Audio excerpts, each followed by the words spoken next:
Hello and welcome to Heavy Metal Rex. My name is Awais, and today I want to look at the latest news out from Japan, and that's Subaru dropping yet another STI bomb on us. I sympathize and I empathize with everybody. Every time Subaru says something STI, there's a bit of a groan, there's a bit of a grumble, but we're going to look at this, and I'm going to talk about a lot more than just this car, so please bear with me, all right?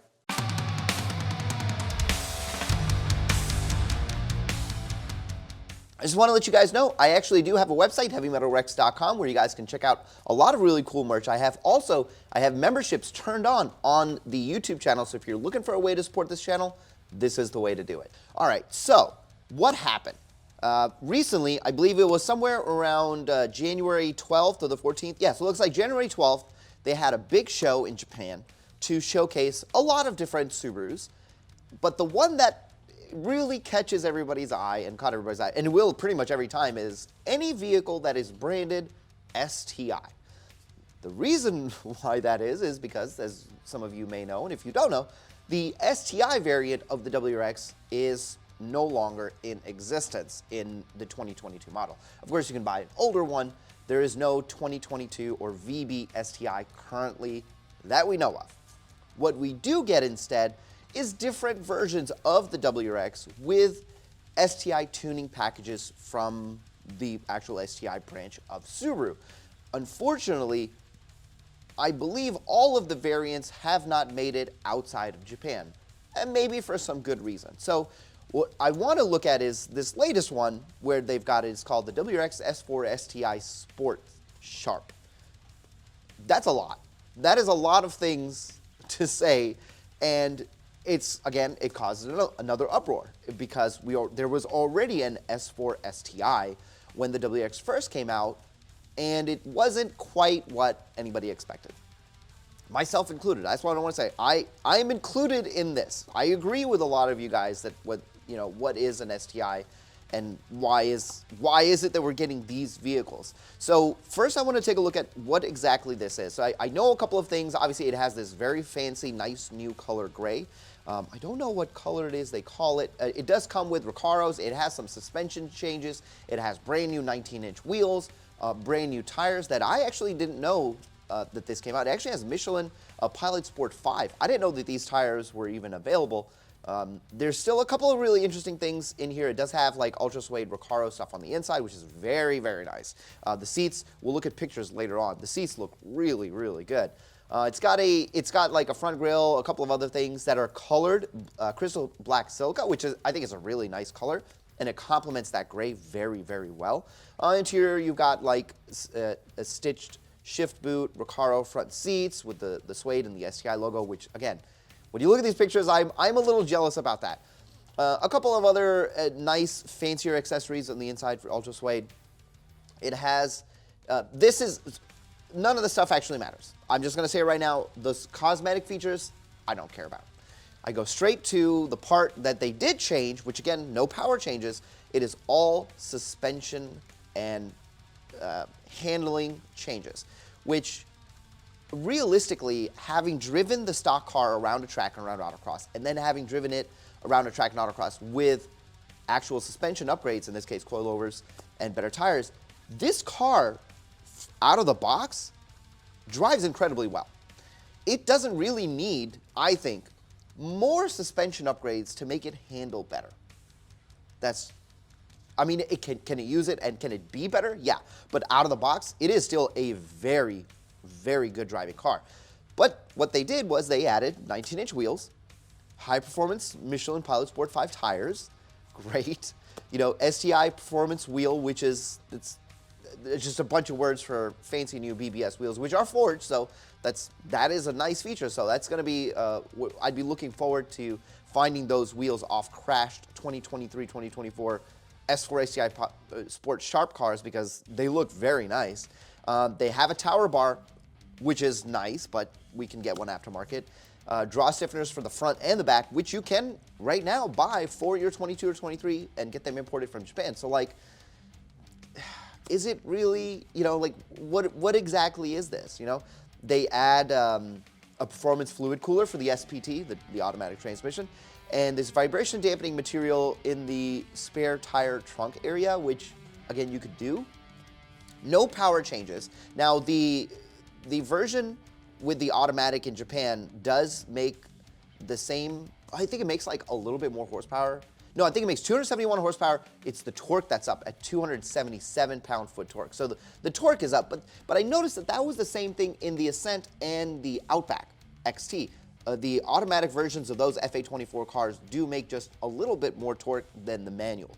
So all that is fine. You know, I still don't understand why this car exists. We have the TR coming, which is going to be available in Japan as well, and this car is 6,237,000 yen, which is, I convert it's like $42,000, which is what the price of the TR is going to be, right? And that is more track focused than this particular car, I think, based off what Subaru is telling us. It's starting to become really difficult to keep track of everything that Subaru is doing. Now, what's even crazier, this car is only limited to 500. They're only making 500 of these, so if you don't get one, you're gone. They actually listed when this lottery is going down. Lottery results will be announced February 1st. So, like, I guess people have already put in their names for the lottery, which is crazy that this car of all cars is this limited version. I don't know what's going on. Like, it's difficult for even me to understand this. Now, there are a couple of other cosmetic features you can see from some of these pictures from Car Scoops. It does have like the rear diffuser. It has side skirts, it has like the front lip, it has the LED fog bezels, which is nice. So it has some cosmetic features. It's got the LED, it's got the limited headlights on it. So it is like a limited plus in this particular case. Okay, check this out.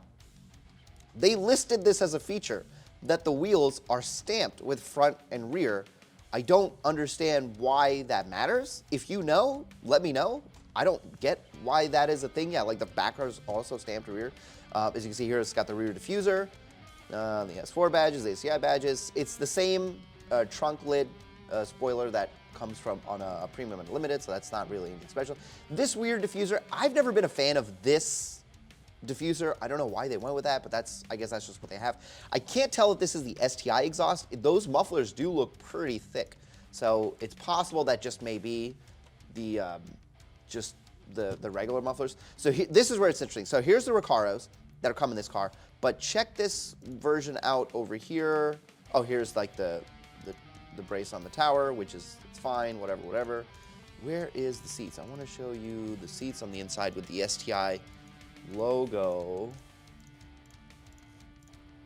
I thought there was one where the logo was red, I thought, but I mean, still, this still looks really nice, but I think this is, I want to say, probably what comes on the GT, which is cool. Again, like, the car looks good. It's a good looking car.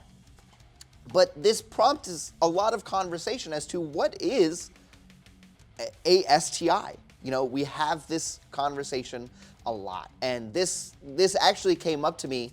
I was in a podcast, listening to a podcast by Eric Dewey DeWitt, and if you don't know who that is, he is an incredible character from IAG, and he actually has a podcast every Thursday live, which I highly suggest you guys go and listen to it. I'll actually drop the link down in the description below. I'm there almost every Thursday. I listen to it live. He does record it. But one of the questions that he brought up, I believe a week ago, 2 weeks ago, was what is a STI? What makes a STI a STI? And there's tons of things that people said, you know, the transmission, having an EJ20 or an EJ25, you know, having Brembos, having, you know, suspension, being a stiffer car to drive, you know, DCCD. And are all those things correct? Yeah. But then if you take all those out of an STI and you start putting them into a WRX, at what point does a WRX become an STI, right? And this is something that people fight about all the time. You know, even to this day, you know, they say, oh, well, this WRX is blah, blah, blah. It's crap because it's not an STI. But, I mean, with an STI transmission, I would argue that it's probably better than what Subaru made in 2015 to 2021 STI.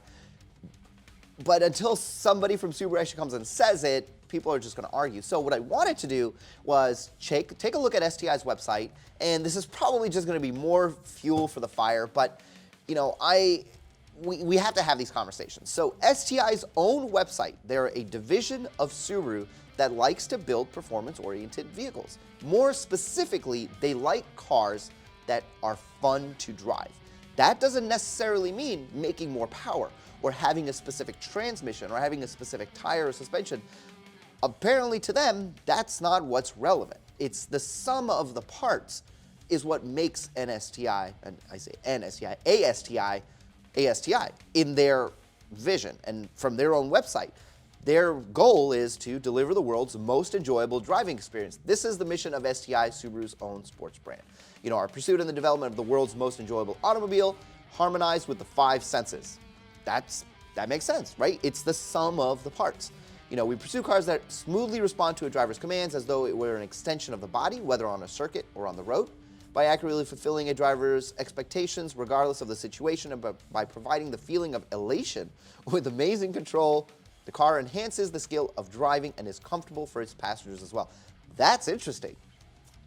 If you take just what they said right there, are any of these cars considered to fit the STI's mission? I say probably yeah. I would. This is what they wrote. I didn't write this. You didn't write this. We don't get to decide what a company says it is, right? If they say, look, this is what we want, and this is what we made based off this information, and it fits for us, so we're going to brand it what we want. We can be upset, and we can vote with our wallet, but it is a subjective opinion. Subjective means it is our feelings, it is our opinion. We can't fight what they make. And so, is this new S4 STi Sport Sharp in line with this? Yeah, you know, it'll be a fun car to drive. I definitely would be around like autocross and just, you know, carving the canyons as people like to do, especially if they're adding more suspension mods to this car. I'm sure it is a super fun car to drive.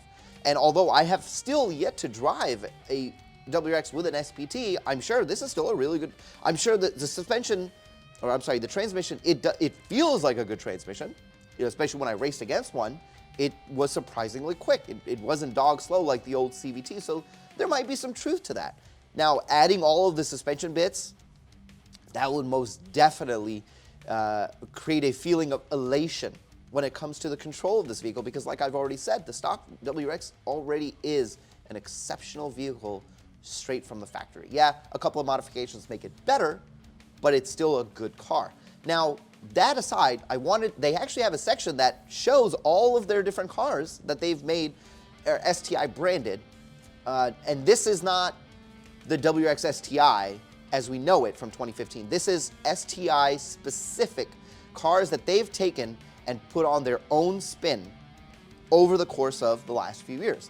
And you'll notice some, you know, like the other STI trims are not present here because those are not relevant to what STI is trying to build. They've just taken a regular Impreza and made an STI version of that, and they do have, if you click on them, they do actually have all their different specs, which is very interesting. The different engines, you know, you've got this is a very rare one, an S201. You know, they had this crazy looking Forester, this Legacy S401, which I have never even heard of some of these vehicles. The S202, S203, this incredible looking Legacy, which I wish I could get my hands on a Legacy STI wagon. That is impressive, you know. But if we keep going, they've got these different versions of either STI or in some cases tuned by STI or TS, which we actually just recently got a BRZ in that same fashion. And if we keep going down, you'll notice the actual STI itself isn't present, but these different models of STI tuned vehicles are. I want to bring our attention to a very specific one down right here, the 2016 WRX S4 TS. I have never heard of this vehicle before. So going back and looking at this, it's actually, this is crazy. It is a WRX because it is an FA20, but it is also automatic and it is tuned by STI to be just a really fun driving car because they put a lot of emphasis on the suspension and the tires. Again, like they are doing today. I thought that was really interesting. If I keep going down, I have another, this S208 from 2017. Never heard of it. Same thing. It is a, oh, actually, this one is actually manual. Is this a, oh no, this is, so this one is based off the actual STI. Okay. Still, I have not heard of an S208. I believe there was one other one that was, yeah, so here we go. So in 2020, again, never heard of this car. This is an S4 STi Sport Sharp from 2020, which was, again, a WRX, because it is an FA20, with the old CVT, that's even more interesting that they did it with the old CVT. And still, same thing. They did add they added better wheels, better suspension, made it stiffer, added a couple of like external flares, which that's kind of cool. The lip is a little different. You know, all to go back to say, like, it's based off the car that they wanted to make. And this, again, makes it even more complicated, because what is a STI? And what makes a STI an STI? And are any of these vehicles STI? And are we even allowed to say that they are not? You know, refute the company themselves who's making it. And it's a conversation that's going to happen, and we're going to argue about it endlessly. And after seeing the new S4 STi Sport Sharp, I can't even say that thing. Like, it's just too much to say. I mean, is it a great entry to, you know, a WRX legacy? Yeah. Is it cool that people who may not be able to drive manual can have a car that is an exceptional vehicle? Yeah, that is cool. But should we gatekeep all this stuff just because it doesn't have a manual? I don't think so. Anyway, I hope you guys enjoyed this video. Please, I am sure you will already do this, but hop down in the comments. Tell me, what do you guys think? What is an STI to you, and what constitutes it being badged on one of these cars? You know, let's keep this conversation going. I know it's never going to die. Anyway, I will see you guys in the next one.